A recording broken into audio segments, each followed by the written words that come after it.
Muito obrigada, Sr. Presidente. Queria cumprimentar a Sra. Alta Comissária para as Migrações e queria agradecer-lhe, de facto, a exposição que aqui nos trouxe. Tive a ouvi-la atentamente e acabamos por concluir que, depois de termos constatado os problemas que vieram a lume, quer com timorenses, que na altura que este requerimento entrou em entrada, que presumo que terá sido alguns em outubro, quer o que nós já tínhamos vindo a ter conhecimento através das notícias do que acontecia com imigrantes no Alentejo, que eram captados para grandes explorações agrícolas e que viviam também em circunstâncias absolutamente deploráveis e degradantes. Resta-me considerar que, depois de nós termos conhecimento disto, ao invés de termos planificado e promovido políticas que, de certa forma, adequadas e preventivas em relação a este tipo de situações, fizemos algumas alterações legislativas que, ao que indica, fomentaram as redes de tráfico e promoveram, de certa forma, a vinda destes imigrantes para Portugal. Passamos a vida a correr atrás do prejuízo. As situações existem. Depois de estarem identificadas e depois termos as pessoas semanas e semanas a viver e meses a viver em circunstâncias deploráveis, é que vamos partir para grupos de trabalho, respostas multidisciplinares, protocolos com o CEF e outras coisas que, entretanto, foram feitas, mas percebemos, ao ser isso feito, percebemos que realmente o que não está feito é uma planificação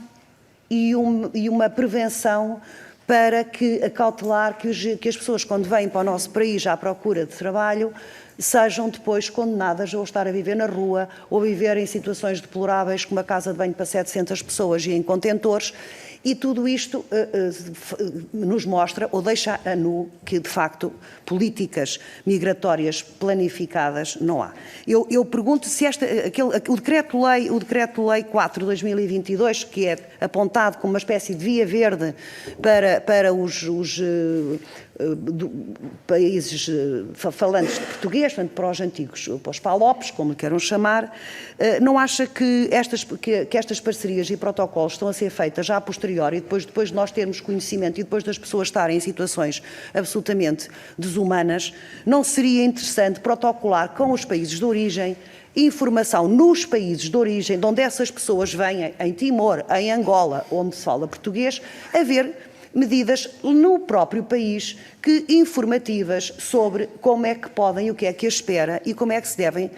é que se devem dirigir se pretenderem vir trabalhar para Portugal. Porque há muitos países que captam imigração. Nós estamos numa situação de grande crise de natalidade e grande crise populacional e, portanto, temos todo o interesse em captar, até por uma questão da nossa sobrevivência coletiva. A migração assume um papel importantíssimo para a nossa população hoje em dia, mas que perfil de migração é que nós queremos captar? São essas políticas que nós não conseguimos compreender. Se são só este tipo de migrantes de baixa qualificação, de mão de obra barata, ou se também queremos fazer um quadro mais vasto onde se começa a captar, de facto, migração com talento, onde se começa a pensar noutro tipo de migração, porque não temos que estar condenados a ter como população migrante as populações que têm procurado Portugal para trabalhar. E isto passa por, de facto, haver um plano, uma estratégia, um perfil identificado, um apoio, uma política de migração com cabeça, tronco e membros, e não depois fazendo de forma desgarrada, correndo atrás do prejuízo, protocolos com as câmaras municipais para tentar colocar as pessoas em sítios mágicos, absolutamente de acordo em que, identificado o problema, se tenha que, de facto, ir